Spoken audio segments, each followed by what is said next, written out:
ಮೇಕೆದಾಟುದಲ್ಲಿ ಚರ್ಚೆ ಮಾಡ್ತೀರಾ? ತಮಿಳುನಾಡು ಜೊತೆ ಚರ್ಚೆ ಮಾಡ್ತೀರಾ? ನೋಡಿಯಪ್ಪ, ನಾನು ಖಂಡಿತ ಯಾವಾಗ ಬೇಕಾದ್ರೂ ಅವ್ರ ಜೊತೆ ಕೂತ್ಕೊಂಡು ಮಾತಾಡೋಕ್ಕೆ ಸಿದ್ಧ ಇದ್ದೀನಿ. ನನಗೆ ಯಾವ ತಗರಾಲಿಲ್ಲ.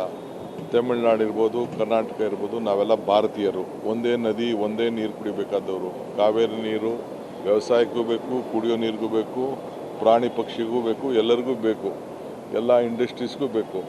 ಸೊ ಇವತ್ತು ತಮಿಳ್ನಾಡಿಂದ ಎಲ್ಲ ಎಷ್ಟೋ ಜನ ಬಂದು ಇಲ್ಲಿ ವೃತ್ತಿ ಮಾಡ್ತಾಯಿದ್ದಾರೆ, ಇಲ್ಲಿಂದ ಹೋಗಿ ಅಲ್ಲಿ ವೃತ್ತಿ ಮಾಡ್ತಾಯಿದ್ದಾರೆ. ನಾವು ಅದಕ್ಕೆ ಬೇರೆ ಮಾಡೋಕ್ಕಾಗ್ತದ? ನಮಗೆ ಇಷ್ಟ ಇಲ್ಲ. ಈ ಪ್ರಾಜೆಕ್ಟು ತಮಿಳ್ನಾಡವ್ರಿಗೆ ಜಾಸ್ತಿ, ಕರ್ನಾಟಕದಿಂದ ಏನಪ್ಪ ಅಂದರೆ ಬ್ಯಾಲೆನ್ಸಿಂಗ್ ರಿಸರ್ವರ್ ಮಾಡೋದ್ರಿಂದ ಏನು ಕಷ್ಟಕಾಲದಲ್ಲಿ ಅವ್ರಿಗೆ ನೀರನ್ನು ಏನು ನಾವು ಕಂಪಲ್ಸರಿ ಕೊಡಬೇಕು, 177 TMC ನೀರು ಕೊಡಬೇಕು, ಆ ನೀರನ್ನು ಅವ್ರಿಗೆ ಕೊಡ್ತೀವಿ. ಇಲ್ಲಿ ಏನಪ್ಪ ಅಂದರೆ ನಮ್ಮ ಮಂಡ್ಯ, ಈ ಕಡೆ ಹಾಸನ, ಈ ಕಡೆ ಬೇರೆ ಏನು ನಮ್ಮ ಜಿಲ್ಲೆಗಳಿದೆ, ಚಾಮರಾಜನಗರ, ಆ ಜಿಲ್ಲೆಗಳಿಗೆ, ತುಮಕೂರು ಜಿಲ್ಲೆ, ಆ ಜಿಲ್ಲೆಗಳಿಗೆ ಇಲ್ಲಿ ಸ್ಟೋರ್ ಮಾಡಿಬಿಟ್ಟು ಆ ತೊಂದರೆ ಸಂದರ್ಭದಲ್ಲಿ ನಾವು ಕೆಳಗಡೆ ಬಿಡಲಿಕ್ಕೆ ಒಂದು ಅವಕಾಶ ಇದೆ.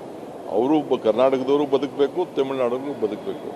ವಿದ್ಯುತ್ ಶಕ್ತಿ ವಿಚಾರದಲ್ಲಿ ನಮಗೊಂದು ಲಾಭ ಇದೆ, ನಾನಿಲ್ಲ ಅಂತ ನಾನು ಹೇಳೋದಿಲ್ಲ. 400 ಮೆಗಾವ್ಯಾಟ್ ಅಷ್ಟು ವಿದ್ಯುತ್ ಶಕ್ತಿನ ನಾವು ತಯಾರು ಮಾಡ್ಬೋದು. ಅತಿ ಕಡಿಮೆ ವೆಚ್ಚದಲ್ಲಿ ಪ್ರಾಜೆಕ್ಟ್ ಆಗ್ತದೆ ಅನ್ನೋದು ನನಗೊಂದು ವಿಶ್ವಾಸ ಇದೆ.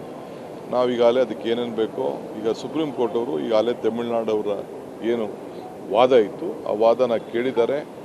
ಅವರು ಜೊತೆಗೆ ರಿವ್ಯೂ ಹಾಕಿದ್ರು, ಆ ರಿವ್ಯೂನು ಕೇಳಿದ್ದಾರೆ, ರಿವ್ಯೂನು ರಿಜೆಕ್ಟ್ ಮಾಡಿದ್ದಾರೆ. ಸೊ ಅವರು ಸೆಂಟ್ರಲ್ ಗೌರ್ಮೆಂಟ್ಗೆ, ನೀವು ಸೆಂಟ್ರಲ್ ವಾಟರ್ ಕಮಿಷನ್ ಅವರು ಜವಾಬ್ದಾರಿ ತೆಗೆದುಕೊಳ್ಳಿ, ನಿಮ್ಮ ರೆಸ್ಪಾನ್ಸಿಬಿಲಿಟಿ ಇದು ಅಂತೇಳಿ ಸುಪ್ರೀಂ ಕೋರ್ಟ್ ಅವರು ಅವರ ವಾದನ ಈಗಾಗಲೇ ರಿಜೆಕ್ಟ್ ಮಾಡಿದ್ದಾರೆ. ಅದು ಬಿಟ್ಟರೆ ಈಗ ಆರ್ಡರ್ ಏನು ಬಂದಿದೆ ಅವ್ರಿಗೆ ಅನುಕೂಲ, ನಮ್ಗೆ ಅನುಕೂಲ, ಇಬ್ಬರಿಗೂ ಸಮಾಂತರವಾದಂಥ ಆರ್ಡರ್ನ ಅವರು ಕೊಟ್ಟಿದ್ದಾರೆ. ತಮಿಳುನಾಡು ಸಿಎಂ ಹೇಳಿದ್ದಾರೆ ಪ್ರೈಮ್ ಮಿನಿಸ್ಟರ್ ಮೋದಿ ಮೇಕೆದಾಟು ಪ್ರಾಜೆಕ್ಟ್ಗೆ ರಿಜೆಕ್ಟ್ ಮಾಡಬೇಕು ಅಂತ.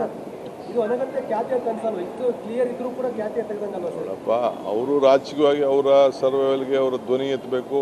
ಎಲ್ಲ ಪಾರ್ಟಿಯವರು ಅದಕ್ಕೆಲ್ಲ ಒಟ್ಟಿಗೆ ಸೇರಿ ಅವ್ರು ಮಾಡ್ತಾರೆ. ಅವ್ರ ವಾದ ಎಲ್ಲ ಮಾಡಾಗಿತ್ತಲ್ಲ. ಜಡ್ಜ್ಮೆಂಟು, ಸುಪ್ರೀಂ ಕೋರ್ಟ್ ಜಡ್ಜ್ಮೆಂಟು, ಅದು 3 ಮೆಂಬರ್ ಜಡ್ಜ್ಮೆಂಟು ಬಂದ ಮೇಲೆ ಇನ್ನೇನು ಮಾಡೋಕ್ಕಾಗ್ತದೆ? ಈಗ ನಮಗೆ 177 TMC ಬಿಡಬೇಕು ಅಂತ ಹೇಳಿದ ಮೇಲೆ ನಾವು ಒಪ್ಕೊಳ್ಳಿಲ್ವಾ? ಈಗ ಬಿಜೆಪಿಯಿಂದ ಆಯ್ಕೆ ಆಗಿರೋ ಸಂಸದರು ಇದ್ರ ಬಗ್ಗೆ ಹೋರಾಟ ಮಾಡಬೇಕಲ್ಲ ಕೇಂದ್ರದಲ್ಲಿ?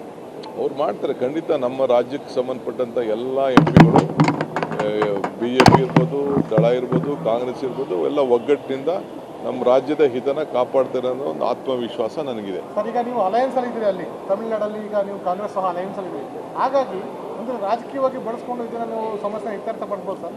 ಖಂಡಿತ ನಾವು ನಮ್ಗೇನು ಅವ್ರಿಗೆ ಮನವಿ ಮಾಡಬೇಕು, ಖಂಡಿತ ಅವ್ರಿಗೆ ಮನವಿ ಮಾಡ್ತೀವಿ. ಇದರಲ್ಲಿ ರಾಜಕಾರಣ ಏನಿಲ್ಲ, ಇಬ್ಬರಿಗೂ ಒಳ್ಳೆಯದಾಗುವಂಥ ಒಂದು ಪ್ರಾಜೆಕ್ಟು. ತಾಳ್ಮೆಯಿಂದ ನಾವು ಇಬ್ಬರೂ ಈ ಜನರ ಹಿತ ಕಾಪಾಡಿಕೊಂಡು ಹೋಗೋಣ.